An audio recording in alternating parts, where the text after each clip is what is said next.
시편 121편. 내가 산을 향하여 눈을 들리라. 나의 도움이 어디서 올까? 나의 도움은 천지를 지으신 여호와에게서로다. 여호와께서 너를 실족하지 아니하게 하시며 너를 지키시는 이가 졸지 아니하시리로다. 이스라엘을 지키시는 이는 졸지도 아니하시고 주무시지도 아니하시리라.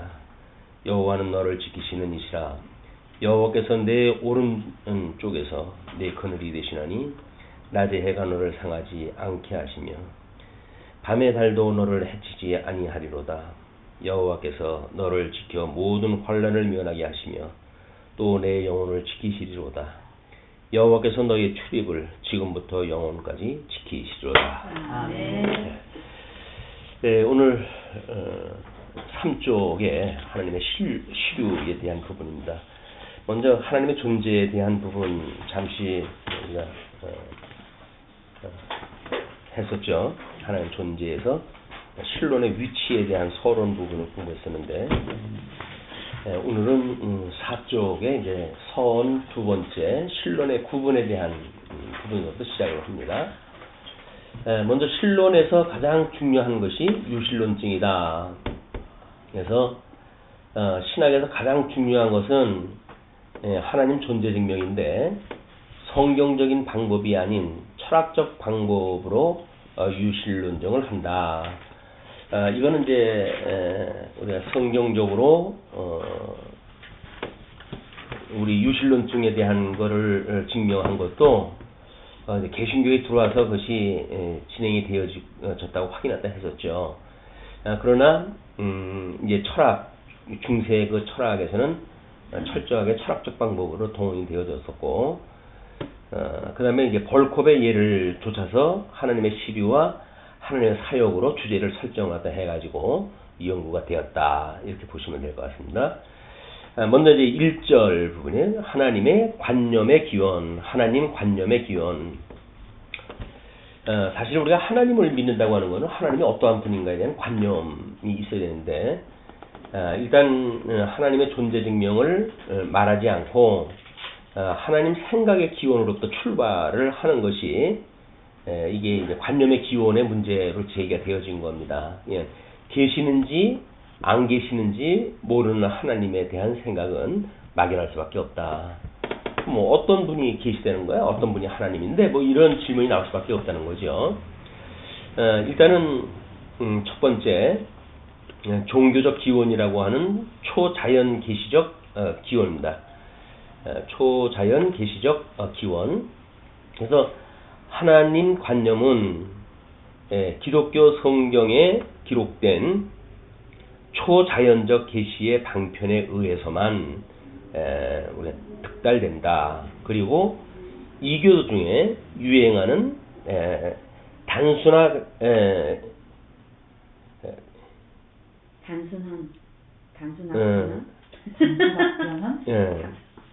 신간도 반드시 원시적 초자연적 계시에 기원한다. 그러니까 이교도 중에 유행하는 이제 그 신관인데, 그 신관이 아마 그 단순한 뭐 이제 그런 단순히 변한 신관이에요? 아니요. 아니요? 그럼 뭐예요? 사실 나도 모르겠어. 뭘 옮겨나는지 모르겠는데, 사실 그렇게 됐어요. 자연적 계시에 기원한다. 종교의 역사는 고대의 생활이 단순할수록 신이 적고 현대로 갈수록 생활이 복잡해지며 신이 많아진다. 그래서 옛날엔 뭐 왕이 있는 곳에는 꼭 이제 그 신정 정치라고 그래가지고 신이 있었고, 우리나라 이제 아마 고려 때까지만 거슬러 올라가지고 뭐 이렇게 영화들 나오고 이러는 걸 보게 되면 뭐 아주 그 궁에 그 신녀들이 같이 있음으로 해가지고 점을 치고 전쟁 나가기 전에 뭐 이런 그 장면을 다 보게 되어지는데, 나는 신정 정치라고 해가지고 통치의 방법이 신의 통치로 이제 생각을 해왔던 겁니다. 그런데 여기서 이제 문제를 제기하자면, 성경을 인간의 기준에서 보면 초자연적 계시요, 하나님 관점에서는 초자연, 자연의 구분이 없다. 네, 그렇겠죠. 그러니까 우리가 초자연적 어떤 그 계시적 기원이다라고 말했을 때 여전히 성경을 제외해가지고 본다는 것은 의미가 없다. 뭐 이렇게 문제 제기를 할 수가 있는 겁니다. 그 다음에 직각적 기원, 이제 본능적 기원이라고 그러는데 영으로서의 인생은 몽롱하게나마 직접으로 하나님을 의식한다. 그리고 하나님 의식은 이 경험에 의하여 심각화하며 든든하여진다. 인생에서는 하나님을 알 수 있는 내면적 경향 혹 재능이 있어 상당한 자극을 받는 데에 발동한다. 그래서 본능적 기원이라고 이렇게 이야기하거든요. 그런데 우리 성경에서 이제 창세기에서 보게 되면 하나님께서 하나님의 형상을 따라 사람을 지으셨잖아요. 그렇기 때문에 이제 신적 그런 어떤 그 요소가 이제 부어진 겁니다, 이미. 이제 그 죽었느냐, 사는 영이냐, 죽은 영이냐의 문제지만, 이제 그런 것 때문에 이게 시작이 되어진 거거든요. 그걸 뭐 즉각적으로부터 해가지고 영으로서의 인생, 사는 영이냐, 죽은 영이냐, 뭐 마찬가지겠지만, 우리가 몽롱하게나마 이렇게 하나님을 의식한다는 신의식이라고 그렇게 이해한다. 그걸 신의식. 그래서 우리가 고대로부터 이제 신을 섬기게 되어진 거거든요. 그걸 우리는 아마 이제 그 창세기에서 하나님의 형상을 닮아가는 그런 그 일에 선악을 아는 일에 하나님과 같이 되려고 우리가 선악과를 따먹는다고 이렇게 이야기를 하거든요. 하나님과 같이 되려고 하는 이 하나님과 동일시되고자 하는 인간의 욕심이 선악과를 따먹게 되어지고, 그래서 선악과를 따먹게 되어진 인간, 타락되어진 인간이 가지고 있는 것이 하나님과 같이 되려고 하는 이런 그 속성을 가지고 우리가 하나님을 닮고자 하는 이런 그 마음을 가지고 있어요. 하나님을 닮고자 한다는 그 이야기는 하나님이 있어야 되는 거니까. 그래서 우리가 이걸 뭐 모방성이라고도 이제 이렇게 이야기를 하고 그러는데, 우리 하나님의 형상을 따라 지음을 받았기 때문에 어떤 신의식을 가지고 우리가 존재할 수밖에 없는 것이 인간이고, 비록 우리가 타락이 되어졌지만, 선악과를 따먹고 타락이 되어졌지만, 그 인간들은 끊임없이 하나님과 같이 되려고 하는, 신과 같이 되려고 하는 이런 그 의식이 성경적 우리 그 인간의 기원을 찾아보면 그렇게 나올 수가 있습니다. 다음 이제 이론적 기원이라고 그렇게 이야기를 하는데, 그걸 철학적 기원이라고도 이야기를 하고, 이론의 과정에서 기원하다 한다.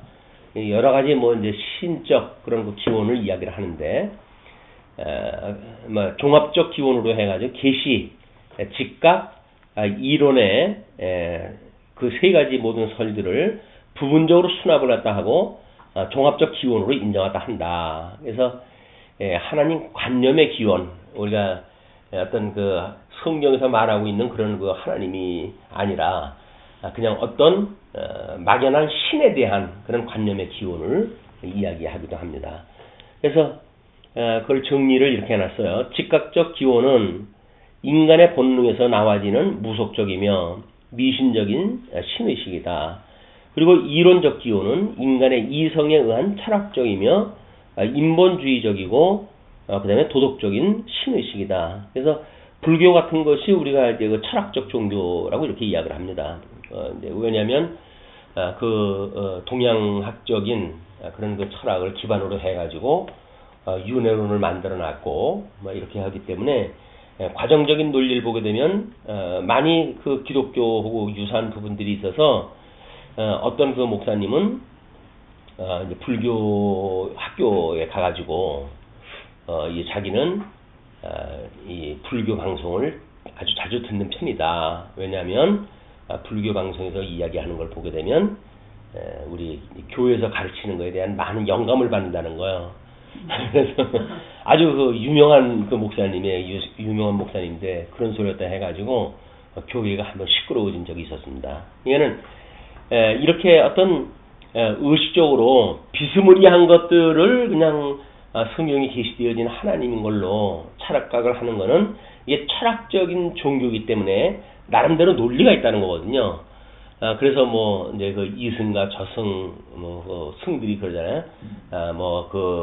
가르치는 진리를 바라보지 않냐고 손가락을 바라보는 것 이것이 잘못되어진 거다. 뭐 이렇게 이야기를 하거나 또는 이승에서 저승으로 건너가는 그 배편을 가지고 건너갔다고 한다면 그 배를 버려야 된다. 그래서 우리 도구 하나님을 깨닫게 되어지게 되면 깨달았던 모든 환경이나 도구는 버리는 건데 그걸 집착하는 것이 잘못되어져 있는 신앙생활이다. 뭐 이렇게 이야기를 하게 되면 기독교도 정말 그렇구나. 뭐 이런 생각이 들어요. 그런 거 혼돈을 불러일으키는 것이 있는데 이런 데로부터 시작되어진 내용들입니다. 뿐만 아니라 그러나 성경적인 하나님에 대한 지식은 하나님이 하나님 자신을 계시하심으로 기원이 된다. 그거는 이제 우리 특별계시에 의한 하나님에 대한 논리를 이야기할 때 이야기 되어질 수가 있는 겁니다. 다음 2절은 유신론증이에요. 유신론증 이거는 하나님이 존재하신다는 것은 기독교 신학의 대가정으로 출발을 한다 그랬어요. 대가정이 우리 세 가지 전제가 있었잖아요. 하나님이 계시다면, 하나님이 계시를 하셨다면, 하나님이 믿음을 주신다면 이라고 하는 세 가정을 우리가 대전제라고 이렇게 이야기를 합니다. 그 대전제로부터 유실론증이 시작이 되어지기 때문에 우리들의 그런 각 신학의 하나님 그 존재 증명은 여러 가지로 달라진다 이렇게 보여주는 거죠. 그래서 아퀴나스는 참되긴 하지만 명증적이 아니다. 또 신이 무엇인지 우리로서는 알 수 없다. 그러므로 그것에 대하여 증명할 필요가 없다. 그래서 이걸 이제 3단 논법으로 그렇게 설명하다 해놓은 거예요. 왜냐면 우리가 그런 신이라고 하는 것이 딱히 뭐라고 알 수가 없는데 그걸 우리가 증명할 그런 필요가 뭐가 있느냐 그런 그 이야기예요. 자유주의에서는 하나님 증명은 불가능하지만 하나님의 지시의 도움을 받아서 우리는 하나님의 세계 일반 계시 속에서 하나님을 입증할 수 있다. 뭐 이렇게 이야기를 해가지고 우리가 사회 구원이라든지 뭐 이 자유주의에서 이야기하는 모든 것들이 그걸 이야기를 하는 거예요. 왜냐면 성경이라고는 특별 계시를 신뢰하지 않는 사람들이기 때문에 이제 이런 그 이야기가 나오는 겁니다. 보수주의에서는 하나님이 존재하신다는 것은 기독교 신학의 대가정이다. 뭐 이렇게 이야기를 하는데 뭐 대가정이라고 이야기를 하는 것은 전제고 그리고 나름대로 성경을 근거로 해가지고 증명을 하지요. 그냥 이렇게 신학의 대가정이다라고 말하는 그것은 어떤 전제만 이야기하는 거고 전체를 이야기하는 것이 아니거든요. 물론 전제가 잘못되어지게 되면 그 설명하는 것이 우리 신뢰할 수 없는 거지만 그걸 또 뚝 잘라가지고 대가정이라고만 전제만 이야기하는 그것도 우리가 충분한 설명은 아니라고 보여집니다. 다만 성경신학에서는 하나님의 존재의 확증을 성경의 언약과 성취, 이게 구약성경의 언약과 성취라고 하는 이제 이론 체계와 역사적 사실의 근거 이렇게 합니다. 왜냐면 언약하신 대로 메시아가 역사적으로 오셔가지고 성취하셨다고 하는 그런 이야기거든요. 그냥 모든 이론이라고 하는 거는 끊임없이 우리가 이 이론 이렇게 되면 우리 진리라고 하는 그 이야기는 이 이론과 그다음에 사실이 있어야 되는 거 아니겠어요? 우리가 과학에서 뭐에서 어떤 그 진리 명제를 가정을 갖다 해가지고 명제를 제기하거든요. 그러게 되면 이걸 풀어가지고 이게 그럴 수 있는지에 대한 걸 이론으로 수학 공식으로 다 풀어내야 돼요. 풀어내가지고 그걸로 끝나는 것이 아니라 이게 사실로 이게 다시 재현될 수 있는지 이게 사실로 확인되어졌을 때 비로 이제 우리가 그걸 진리라고 이렇게 이야기를 하는 겁니다. 그래서 과학에서 말하고 있는 모든 명제들은 먼저 수학으로 해가지고 다 풀어야 돼요. 그래서 이걸 가설이라고 먼저 이야기를 합니다. 가설을 제시하고 가설을 기반으로 해가지고 이걸 공식으로 증명을 갖다 해내요. 공식으로 증명을 갖다 해낸 뒤에 이걸 다시 실험을 통해 가지고 가능하다고 되어졌을 때 이 가설이 명제가 진리가 되어지는 거거든요. 처음에는 가설로부터 시작되어지는 건데 우리 창조론이라든지 뭐 이런 거는 하나님이 창조를 갖다 했기 때문에 사실은 과학적으로 설명이 안 되잖아요. 이거를 진화론이라든지 이런 걸로 설명하는 것이 가설로 시작되어지는 거예요. 그래서 진화가 이제 가설로 되어졌고 그걸 가장 연구를 통해 가지고 이제 뭐 모든 그런 것들을 규합을 갖다 해내고 그래 가지고 이걸 사실화하는 것이 진리인데 창조라고 하는 건 가설을 갖다 해 가지고 증명해낼 수가 없잖아요. 그건 아직도 가설인 거야. 우리가 이제 진화론 하게 되면 가설인 거야. 그 가설을 기반으로 해가지고 지금 이게 진리인 것처럼 모든 학문이 진행이 되었다는 걸 보아서는 이거는 하나님을 뭐 설명하는 방식이나 세상을 설명하는 방식이나 아직도 온전한 그런 그 논리가 없다. 이렇게 우리가 봐야 되겠죠. 그 다음에 이제 그러기 때문에 우리가 성경적 그 유실론증에 대하여 성경적 가정을 이야기할 수밖에 없는데 하나님이 계신 것을 전제하고 논증하다 한다 그 이야기입니다. 그래서 그 문제 제기는 하나님이 계신지 안 계신지도 모르는 하나님을 거짓으로 전제하고 뭐 거짓으로 전제하는 건 아니죠. 그냥 전제하는 거지. 그냥 자꾸 그거를 비하시키고 해가지고 이런 자꾸 이걸 집어넣어 버리게 되면 자꾸 다른 사람들한테 외면을 받을 수밖에 없는 거야. 그냥 거짓으로 전제하는 것이 아니라 그냥 전제한 거예요. 하나님이 계시다고 전제하다 한 겁니다.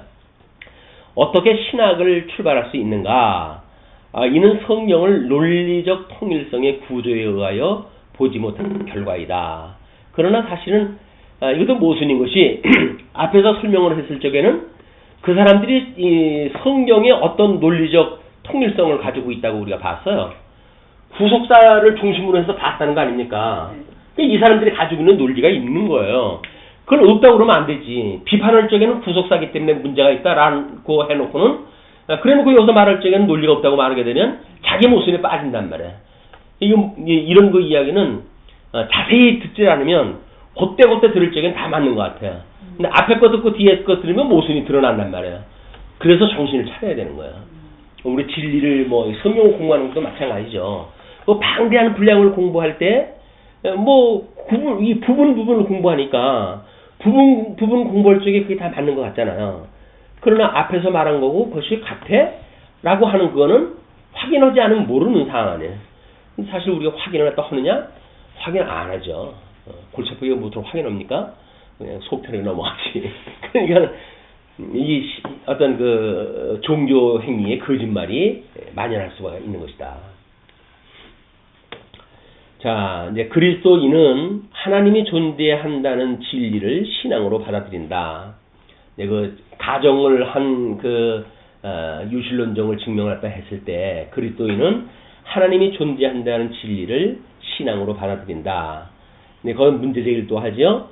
신앙에 의하여 받아들이면 인간의 개인 신앙에 따라 하나님의 존재 유무가 달라진다. 맞는 얘기죠. 만약에 개인이 그런 걸 받아들이는 여부에 따라 가지고 이게 하나님이 존재한다고 하는 것이 확인되어진다고 한다면 우리가 존재 유무가 달라질 수밖에 없잖아요. 이거는 우리 현실 교회에서도 이제 드러나는 겁니다. 예를 들어서 성경을 통해 가지고 하나님이 확인되지 않는 사람은 신앙생활을 오래 해도 뭔지 하나님이 계시다고 하는 게 믿어지지 않는단 말이야. 그러니까는 뭔가 표적을 보고 어떤 능력을 보고 이런 어떤 신비적인 경험을 통해 가지고 하나님이 살아계신 것이 분명해 이렇게 설명이 되어지는 거 아니에요. 성경을 통해서 하나님이 살아계신 게 틀림없어 이렇게 말하는 것이 아니라 이렇게 나한테 이상한 일이 일어난 거 보니까 하나님이 계신 게 틀림없어 이렇게 이야기가 된단 말이야. 그런데 사실은 기독교에서만 그런 현상이 일어나느냐 하면 그렇지가 않거든요. 그럼 그가 믿는 그분도 하나님인가? 이렇게 또 이제 오륜이 되어지죠. 그래서 어떤 그 분이 왜 기독교의 신비주의가 사그라들지 않는가 그 이야기는 말씀의 부재로 말미암은 상황이다 이렇게 설명을 하기도 했어요. 하나님이 계시다고 하는 게 믿어지지 않으면 사실 그렇잖아요. 장로 교회에서 오순절주의가 만들어지면서 물론 박장로가 할 때도 마찬가지지만 많은 교인들이 빠져나간 것이 결국은 아주 간단해요. 방언 문제. 그냥 박장로도 이 방언 문제를 가지고 이제 신비주의의 원조가 되어져 가지고 지금 모든 이단들은 박장로에서부터 이렇게 나온 사람들 전부 신천지도 마찬가지고. 박태선 장로. 그래서 이제 이렇게 했었는데 그래도 그거는 이제 이단이다 하도 교회에서 이제 해버리니까 거기에 빠지지 않는 사람들은 모르잖아요. 근데 기도 생활을 오래 하게 되면 방언이 나올 수밖에 없어요. 기도 생활을 오래 하게 되면 근데 이제 우리 뭐 새벽기도가 한국 교회는 새벽기도가 상당히 뿌리 있게 내렸던 곳이니까 새벽에 가지고 하나님 앞에 뭐 절실한 마음을 가지고 이제 기도를 하다 보게 되면 자기도 모르게 방언이 터지잖아요. 그럼 방언이 나오게 되면 다른 사람들이 기도가 막 이제 멈춰지고 주목을 하고 그런 현상이 일어나니까 목사님들이 절제를 시켜요. 절제하십시오. 방언 교회에서 못하게끔 했어요. 이거 답답하잖아요. 방언할 때 아주 묘한 기분이 있어요. 아주 정말 어떤 하나님을 만난 것과 같은 희락을 느끼는 그런 부분이 있기 때문에 그거를 하지 말라고 이제 이렇게 했을 적에 뭐 하지 말라고 하니까 교회 뭐 집에서 이제 하고 그러겠죠. 근데 이렇게 하는데 어느 날 뭐 유명한 뭐 천막서부터 시작됐던 어떤 교회가 이제 신비주의가 들어오고 오순절 교회가 들어오고 그러더니 걔만 방언을 못하지 왜 방언을 못하냐고 해가지고 이걸 공식 선언을 갖다 해버렸잖아요. 그냥 장로교회에서 방언의 경험이 있다든지 장로교회에서 10년 20년 신앙생활을 갖다 했는데 하나님을 믿는 게 도대체 뭐냐, 하나님이 계시냐, 성경을 공부한 것도 별반 없고 뭐 강론을 갖다 해가지고 뭐 이렇게 살아라 저렇게 살아라 하는 거는 우리가 수없이 들어왔지만 뭐 하나님이 정말 계신지에 대한 확신은 없는데, 근데 이 뭐 방언의 경험이 있는 사람들이 이제 썸을 빠져나갔죠. 쑥 빠져나갔잖아요. 그래 놓고는 뭐 신비주의 경험이 있는 분들이 야, 이 좋은 걸 갖다 왜 그런 데서 신앙생활을 하냐. 장로교회 교인들은 신앙생활을 하기 어렵습니다. 말씀도 몰라. 그리고 하나님이 계시다고 하는 전제 아래 성경을 공부하니까 성경에서 하나님이 살아계시느냐 안 계시느냐 뭐 이런 거는 중요하지 않아요. 그건 우리가 이미 이제 믿음으로 이렇게 전제가 되어지는 거니까. 그래가지고 신앙생활을 그냥 오래 해온 거예요. 그냥 신앙생활 때 해오면서 뭐 신앙생활 나름대로의 그런 또 이제 뭐 어차피 종교 의식이 있고 그러니까는 이 종교 생활에 우리가 이렇게 자리매김이 되어져 간 것이 아픕니다. 그래서 우리 이제 뭐 한창 부흥운동이 일어나고 부흥운동이 일어날 때마다 거기에는 전부 방언 역사가 일어나고 그러잖아요. 또 평양 부흥운동도 마찬가지입니다. 이런 신비적인 그런 막 운동이 막 벌어지고 그랬어요. 교회사적으로 그런 걸 또 중요시하고 그러거든요. 그러니까 뭔가 표적을 사람들은 보길 원하는 거예요. 뭔가 이렇게 일반적인 삶이 아니라 신앙생활을 하고 하나님이 뭔가 역사를 갖다 하는 초자연적 현상들, 사람들은 그런 걸 좋았을 때 매력을 느끼죠. 정말 틀림없구나. 그래서 뭐 외국에 뭐 부흥강사 와가지고 이제 하는데 뭐 여의도 광장에 배란간 무지개가 떴다든지 하게 되면 그냥 뭐 할렐루야 하고 난리가 나는 거예요. 비 온 뒤에 뜨는 거 당연한 거 아닌가? 근데 이거 쌍무지개가 떴대나 뭐 어쨌거나 해가지고 기도해서 떴어요. 기도를 갖다 해가지고 떴다고 그래가지고 난리가 나고 그랬거든요. 나는 찾았네.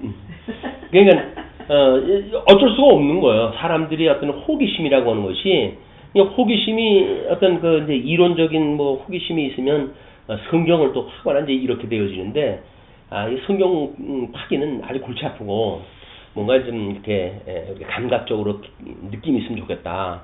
라고 하는 것이 신비주의에 빠질 수밖에 없다. 교회에서 2000년 동안 끊임없이 나타나는 현상들입니다. 자, 그런데 우리는 이제 그 성경을 하나님의 존재하심이 확증한다. 뭐 이렇게 이야기를 하는데 그 증거를 갖다 한다 그 얘기죠. 창세기로부터 계시록에 이르기까지. 그리스도인은 하나님이 존재하신다는 진리를 신앙으로 받아들인다. 그래서 맹목적 신앙이 아닌 성경의 특별 계시에 발견되고 2차적으로 일반 계시에 있다. 또 이제 이것도 문제 제기를 했다 하죠. 성경 몇 구절만을 언급하는 명제적인 입증이다. 그러나 진리는 이론과 근거가 있어야 한다.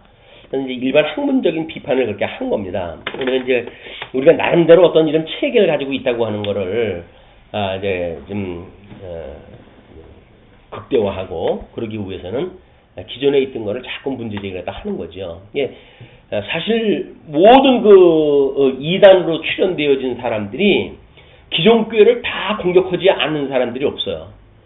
그래야 이제 그 어떤 그 이슈화 되어지고 그렇기 때문에 그 이단들은 한국교회의 98%가 전부 이단이라고 이렇게 자기네들이 이단이라고 그래야지 그 사람들은 구원이 없다 뭐 이렇게 이야기했다 하면서 그러니까는 충격받잖아. 이제 이걸 그냥 하나님이 계신지 신앙생활을 하는데 뭐 되는 것도 없고 뭐 그냥 이렇게 늘 그냥 그날이 그렇게 살아가는 사람들한테 어느 날 너희들은 이단이다 잘못되어졌다 이렇게 공격을 받게 되면 사람들이 충격을 받게 되어지는데 무슨 얘기냐 대안을 제시를 했다 하거든요. 그 사람들이 그렇게 대안을 갖다 제시하는 바람에 또 이제 그쪽으로 가서 몰려들어가는 거예요. 다락방 운동도 마찬가지입니다. 다 그쪽으로 들어가고 구원을 받으셨습니까? 라고 하는 건 구원받도 마찬가지고 전부 기존 교회를 갖다가 전부 까요.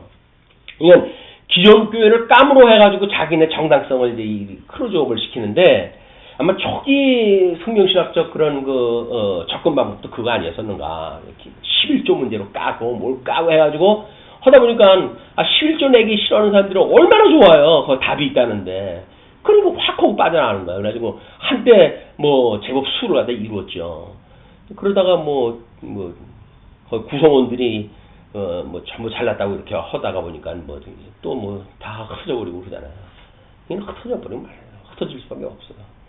네, 그런 것들이 어떤 기존 교회를 너무 우리가 차별화를 갖다 하고 이렇게 하는 것도 우리가 그 어떤 진보해온 진전적 발전을 갖다 해온 우리로서 우리 할아버지가 만약에 외정시대 때 노비 일을 갖다 했다.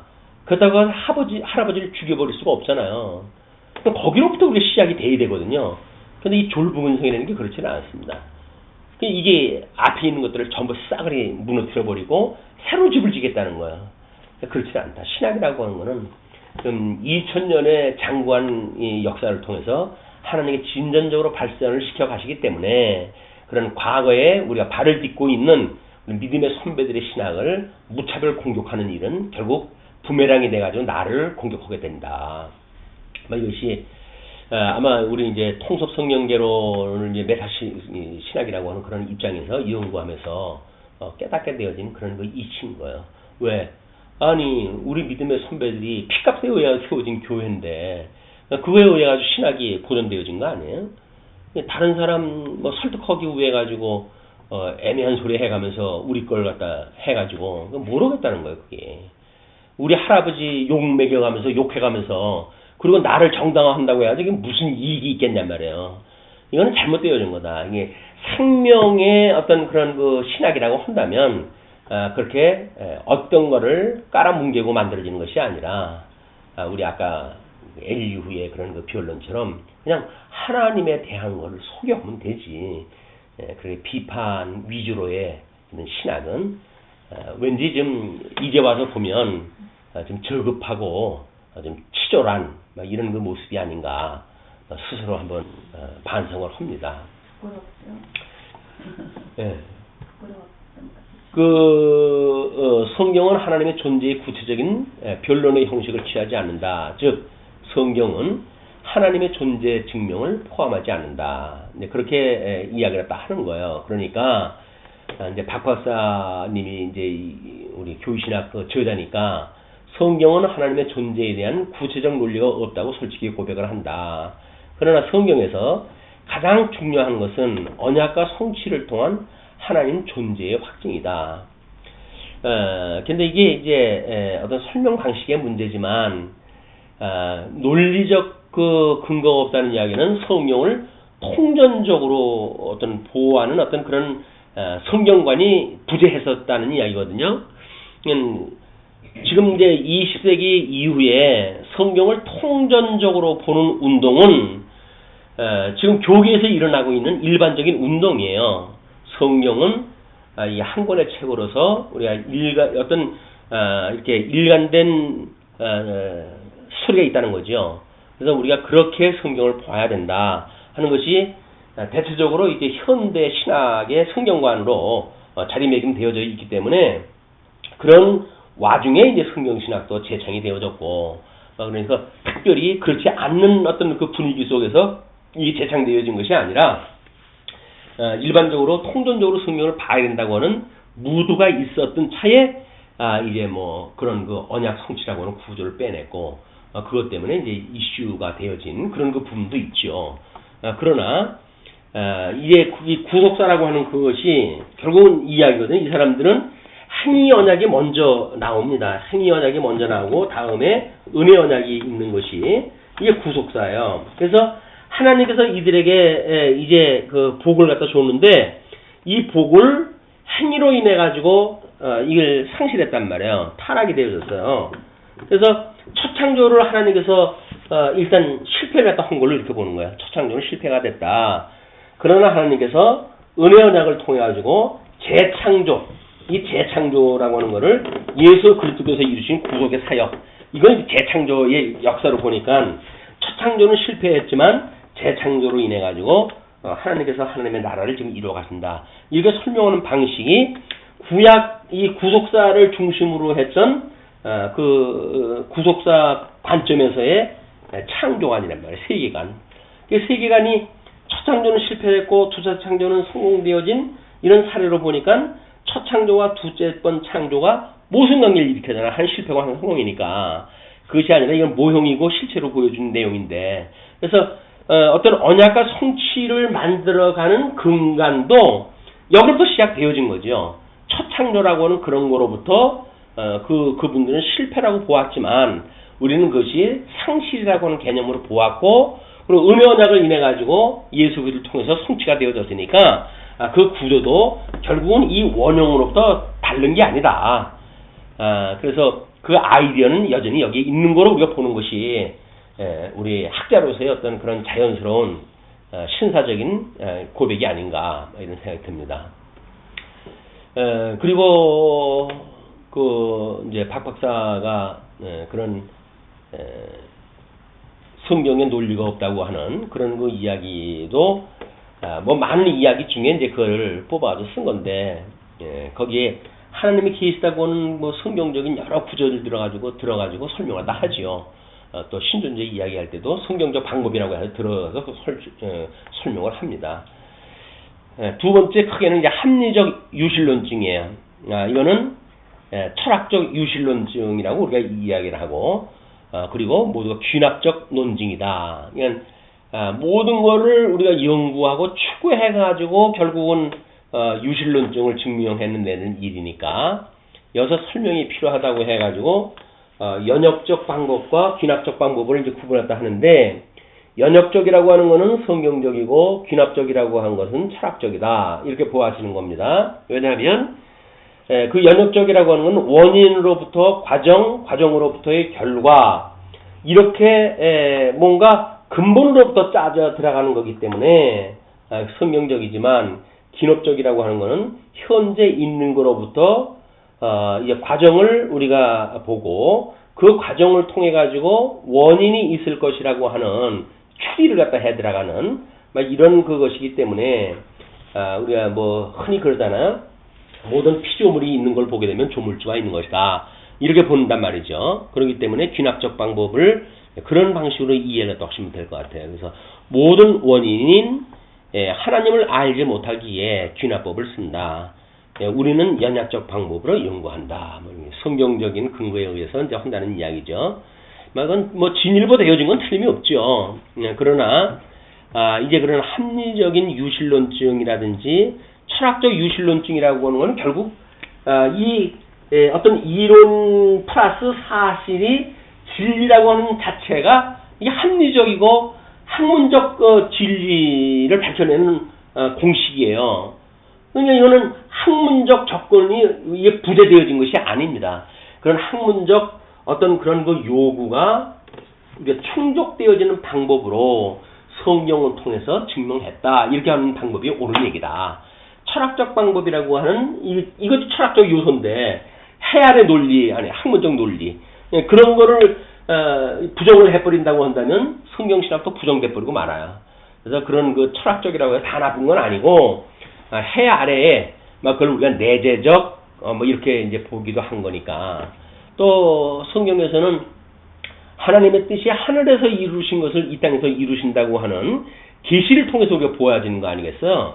그냥 성경 통해서 우리가 보는 것도 결국은 계시되어진 걸 보니까 시공형으로 통해서 나타난 걸 통해 가지고 근본적인 영원하신 하나님을 우리가 배우는 거기 때문에 우리가 그렇게 어떤 귀납적 방법이라든지 하는 거를 마치 흑백 논리로 접근하는 일은 그렇게 지혜로운 방법은 아니다. 다음에 이제 본체론적 증명 논증인데요. 결과에 대한 관념의 형이상학적 근거한 논증이다. 내용은 사람은 보다 더 큰 이가 생각되기 불능한 치류의 관념을 가지고 있다.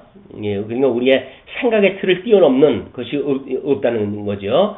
그런데 현실적 존재는 무한한 완전에 포함되며 이는 반드시 존재한다. 존재가 곧 신이다. 이제 안셈이라고 하는 그 신학자는 그렇게 이야기했다 한 거예요. 그리고 무한하고 완전한 시류의 관념은 바로 유한과 불완전의 의식을 포함한다. 데카르트라고 하는 철학자가 이야기했다 한 겁니다. 그러니까 이 사람의 이야기도 결국은 이 내재를 포괄한 초월의 세계가 있다는 그 개념이 아니에요. 그러니까 우리들이 말하는 것도 결국은 이런 분들 철학자들이 말한 것의 문제점을 발견해내고 그걸 신학적으로 우리가 설명을 하는 것뿐이에요.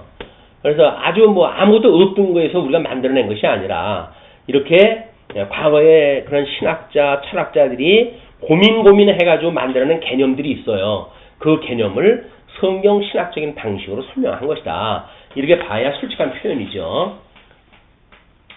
그 다음에 이제 데카르트가 또 이런 얘기도 했는데 하나님의 사상은 하나님의 존재를 함의한다. 존재하는 분으로부터 사상을 우리가 유출해낼 수가 있으니까 하나님이 더 적다고 하는 개념으로 이제 이 사람은 본 거예요. 이제 철학적 개념이기 때문에 그렇습니다. 그러나 우리는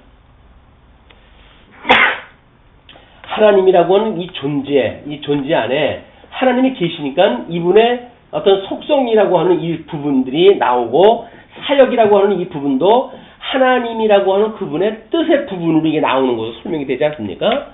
근데 이 데카르트라고 하는 사람은 이제 이야기하기를 하나님의 사상은 하나님의 존재를 함의한다 해가지고 그 사상이 하나님보다 더 큰 것으로 이렇게 보여진 거예요. 근데 그건 앞에 논리하고 모순되어지는 거 아닌가요? 무한하고 완전한 시류의 관념은 유한과 불완전의 의식을 포함한다. 이렇게 이야기를 했는데 그럼 자기 모순에 일어나는 거죠. 그래서 어떤 존재한다고 하는 그것은 우리한테 뭐 100% 알 수 있도록 계시가 되어진 것이 아니기 때문에 그것이 부분적인 것으로 속성과 사역을 우리가 이해를 해야 된다. 그 다음에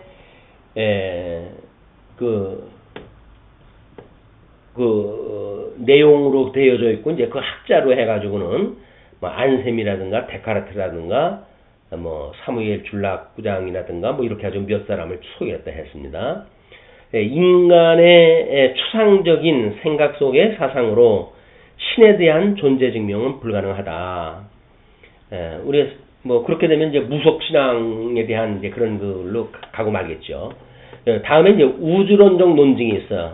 우리 몇 가지 논증이 있는데 이제 합리적인 논증 이거는 대체적으로 중세기에 우리 로만 캐톨릭에서 신학을 만들어갈 때 이렇게 만들어진 어떤 그 학문 구조이기 때문에 본체론적 논증 라고 한다면 나타난 것을 보고 이거를 간단한 예를 들게 되면 우리가 이 만들어진 걸 보니까 하나님이 있는 것이 아니냐 뭐 이렇게 보는 것처럼 그게 본체론적 논증이고 우주론 논증이 있어요. 그 우주론적 논증은 인가론적 논증이라고도 이야기를 하는데 그 정의는 인가율에 기초하여 세계에 존재한 사물마다 원인을 갖고 있은즉 우주를 우리 만드신 최초의 원인자가 있다. 이걸 보는 거예요. 뭐 이제 본체론적인 그 이론하고 비슷하지만은 그 학자에는 뭐 존 락이라든가 라이프 닐치라든가 알스토플이라든지 이런 그 분들이 제시가 되어지는데 문제는 존재하는 모든 사물의 원인을 가지고 있다면 하나님의 원인은 뭔가? 이렇게 또 이제 질문을 했어요. 근데 사실은 이분들이 말할 적에 제일 원인이라고 하는 그 이야기는 그 제일 원인으로부터 일이 만들어진 거기 때문에 제일 원인에 대한 원인은 뭐냐라고 하는 거는 사실은 그 질문이 안 되는 겁니다. 근데 뭐 말은 되는 것 같잖아요. 제일 원인의 원인은 누구냐 뭐 이렇게 물어봤을 때 말은 되는 것 같은데 철학적인 명제를 봤을 적에는 설명은 안 되는 거예요. 질문 자체가 안 되는 겁니다. 다음 이런 것 때문에 이런 방식으로 우리 하나님이 계시다고 하는 걸 뭐라고 설명할 수가 없잖아요.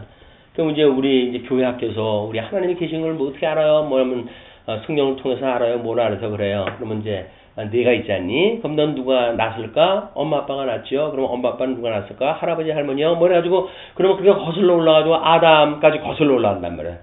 그럼 아담은 누가 만들었지? 그러면 하나님이 만들었어요. 그러니까 하나님이 계신 거지. 라고 이제 이야기 자연스럽게 거슬러 올라오면 그렇게 되잖아요. 그렇게 되어지니까 이제 그 아이가 승을 만났는데 승이 너는 신이 있다고 믿니? 그랬더니 그러면요 하나님이 저를 만드셨는데요. 뭐 그래가지고 이제 교회 학교도 배운 대로 했겠죠. 오 하나님이 너를 만들었니? 그러면 니네 어머니는 누가 만들었니? 그분도 우리 어머니 아버지도 하나님이 만드셨어요. 우리 아버지 그 엄마가 나를 낳으신 거예요. 이렇게 이야기했다 하니까 그래? 그럼 니네 아버지 어머니는 누가 낳니? 그래서 거슬러 올라왔어. 이제 일부러 골탕을 먹으려고 그랬던 것 같아요. 하나님이 아담을 만드셨거든요. 그래? 그럼 하나님은 누가 만드셨니? 라고 이야기했다 했어요. 그때는 아이가 거의 이상은 배운 적이 없잖아요.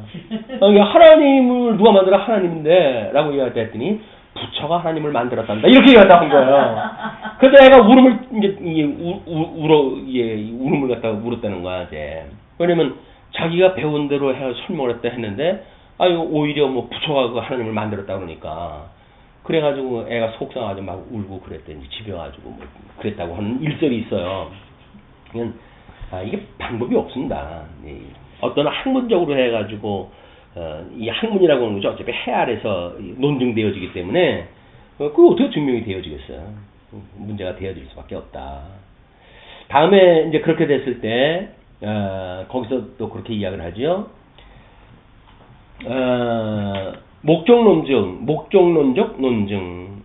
삼라만상이 혼돈한 상태에 있지 않고 상호 관련되어 있으며 질서적이어서 조화적 혼일체제를 형성 또 유지하는 사실은 목적인들이 등장한다는 것이다. 그래서 목적인이란 과정에 실현될 계획을 가지고 시작하는 동력인이다. 뭔가 절대자가 있어가지고 목적을 갖고 하니까 이 복잡한 세상이 이렇게 자연스럽게 돌아가지. 그게 없다고 한다면 어떻게 돌아가겠느냐? 라고는 질문을 할 수가 있다는 거예요. 그래야지 이제 설명을 다 한 거예요. 그러니까 말 되네 이제 이렇게 보지만 또 문제 제기를 다 하죠. 목적인이 창조주 되신 하나님을 증명치 못하고 세계를 조성한 건축자의 존재로 입증했다 하는 너무 이제 어떤 국소적인 그런 데에 멈추고 만다. 이제 그렇게 문제 제기가 다 했어요. 다음 도덕적 논증입니다. 정의는 양심에 표현된 도덕적 법칙의 하나님을 위한 증거하며 그 다음에 도덕적 세계는 도덕적 창조주 섭리주의 존재를 증거한다. 상선벌학이라든지 하는 원리가 여기서도 나온 거예요. 이제 우리 고대 어떤 그 신관에 대한 문제가 도덕적 논증에 의해서 만들어졌다는 이야기죠. 학자는 칸트가 대표적인 그 학자로 등장을 하는데 문제는 성경은 종교적 계율이지 도덕률이 아니다. 그리고 도덕은 지역과 시대마다 다르다. 도덕적 선과 성경적 선에 상충하는 거는 그러면 어떻게 할래? 라고 이제 문제 제기를 한 거예요. 근데 이런 그 문제가 어떻게 보면 극단적으로 치닫았을 때 도덕적 그 선에 대한 거를 무조건 부정하는 데까지 가게 되어지게 되면 우리는 하나님의 섭리를 절대적으로 인정했다 하고 있으니까 성도들에게 맺는 죄의 문제를 강화시키는 이런 거고 무관하지 않습니다. 그래서 그런 걸 종합적인 우리 설명 방식이 필요한데 그때까지는 뭐 이런 게 문제가 되진 않았어요. 그러나 이제 어느 정도 가다가 뭐 어떤 목적을 위해서는 수단을 뭐 참 이거저거 가리지 않는 이런 이 양상들이 드러나면서 그러면 하나님이 그런 선한 목적을 가지고 있는데 왜 우리 인간이 그런 선하지 않는 방법을 가지고 이걸 하느냐. 우리가 어린 양 권세로 해가지고 사망 권세를 이기시는 것이 하나님의 섭리인데 우리가 선한 방법으로 그게 되어야 되지 않느냐 그 이야기예요. 예수님을 믿는 사람들이 도덕적 종교가 아니기 때문에 우리가 마음대로 살아도 된다라고 이야기가 가능하다고 하면 그러면 어린 양 권세로 살아간다는 건 뭐예요? 그거는 우리가 세상에서 말하고 있는 도덕적인 그런 수단보다도 더 뛰어난 방법인데 그냥 도덕적으로 해가지고는 뭐 합법적이다 뭐다 하는 거는 우리가 다 인정을 하잖아요. 그런데 합법적이 인정한다고 하는 것이 무서운 것이 뭐냐면 하나님을 믿지 않는 짐승권세 이제 그 정치 집단이 예를 들어서 지금 미국에서 21번째, 20번째야 그 동성애를 공인화시켰단 말이에요. 그러면 그게 합법이 되어진 거예요. 합법. 우리도 이번에 뭐 김강조 씨인가 뭐 그 사람하고 이제 결혼 신청을 갖다 해가지고 그 뭐 구청에서 다시 뒤돌려 보냈기 때문에 지금 대법원에 이제 그 판결이 뭐 며칠 전에 뭐 그 재판에 이제 했다고 그러는데 결론은 어떻게 났는지 모르겠어요. 민법에 결혼은 남녀가 해야 된다고 하는 명제가 없다. 그러니까 남자끼리 한다고 해가지고 헌법적으로 문제될 게 없다. 뭐 해가지고 그 동성애를 지지하는 수많은 변호사들이 이제 연합 뭐 법인을 갖다 해가지고 거기 이제 변호를 해주고 그랬다 그러더라고요. 그렇게 되어지게 되면 합법이라고 하는 그런 문제 때문에 우리들은 더 이상 죄에 대한 문제가 나타나질 않아요. 모든 죄 문제가 마찬가지입니다. 우리가 욕심으로 말미암아서 경제 활동하는 거 아니에요? 더 뭐 잘 살기 위해서. 그러면서도 그게 합법적인 방법으로 했기 때문에 우리는 죄가 없다 이렇게 이야기를 한단 말이에요.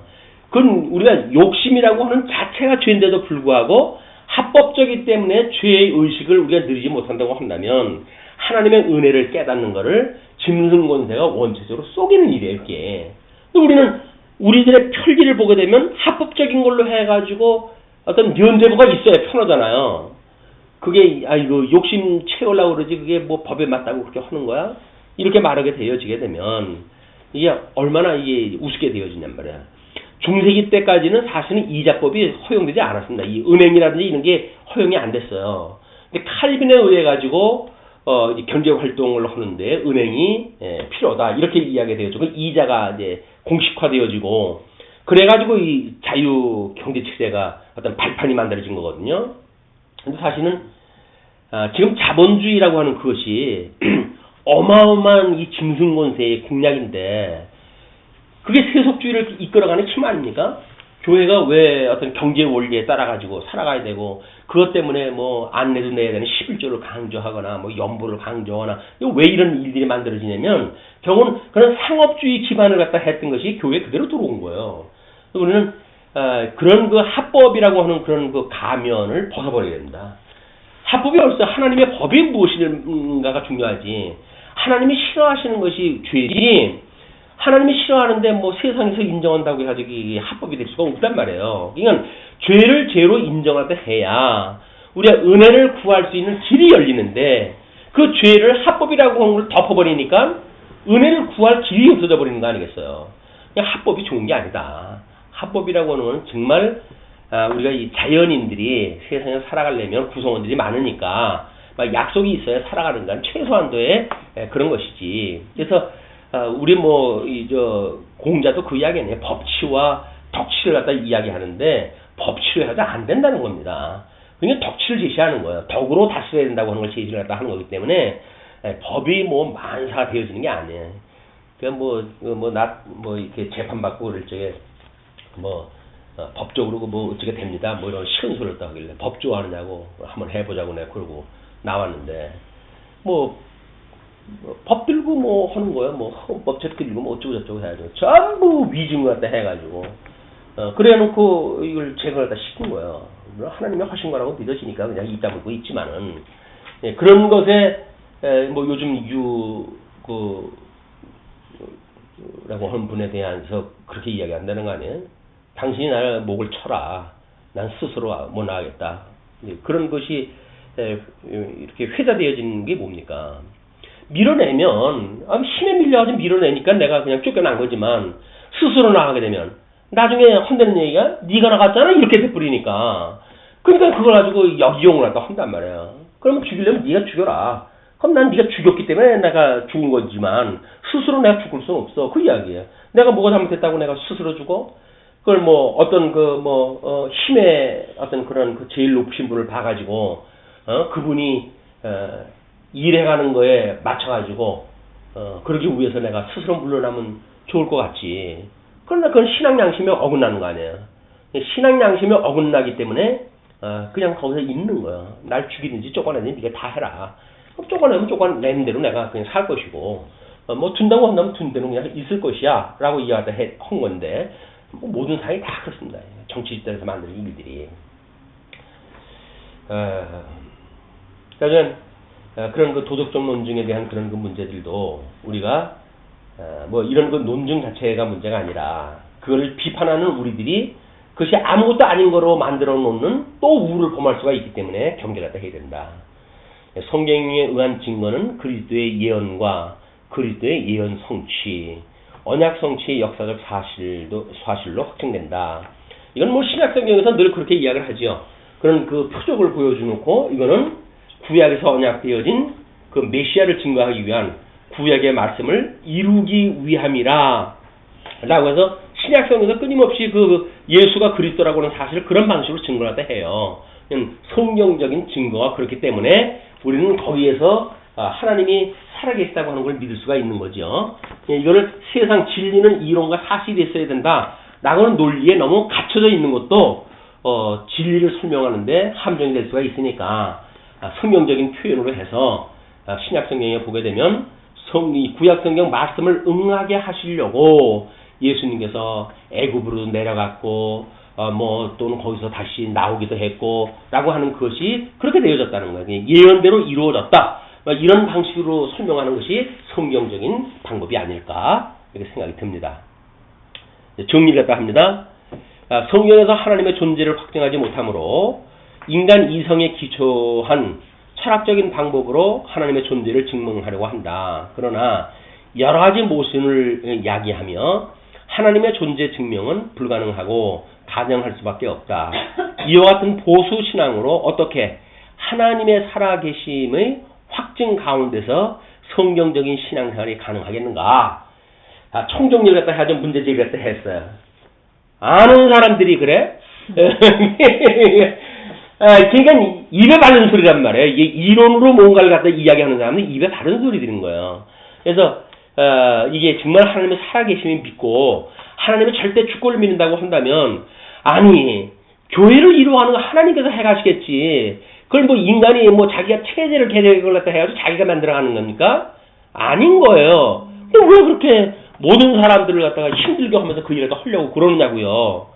하나님께서 어련히 해가실까봐 그냥 믿어지지 않는 거예요. 자기 무슨 이 계획이 있는 거예요. 그 계획을 위해 가지고 수많은 사람들 치고 자르고 해가지고 그래놓고 이룬 게 뭡니까? 세속조법이라든지 이런 것도 다 지금 엉망진창이 되어져 가지고 참 한심하게 짝이 없는 어떻게 보면 너무 뭐 우리가 참 함께 살던 곳인데 가슴이 아픈 현상이에요. 이 현상이 이런 것들이 잘못되어진 이런 연구의 그 어떤 이익이 또 우리가 할 수가 있기 때문에 비판을 할 적에 솔직한 우리들의 이렇게 돌아다 봐야 되는 이런 시간이 필요하지 않을까 뭐 이런 생각이 듭니다.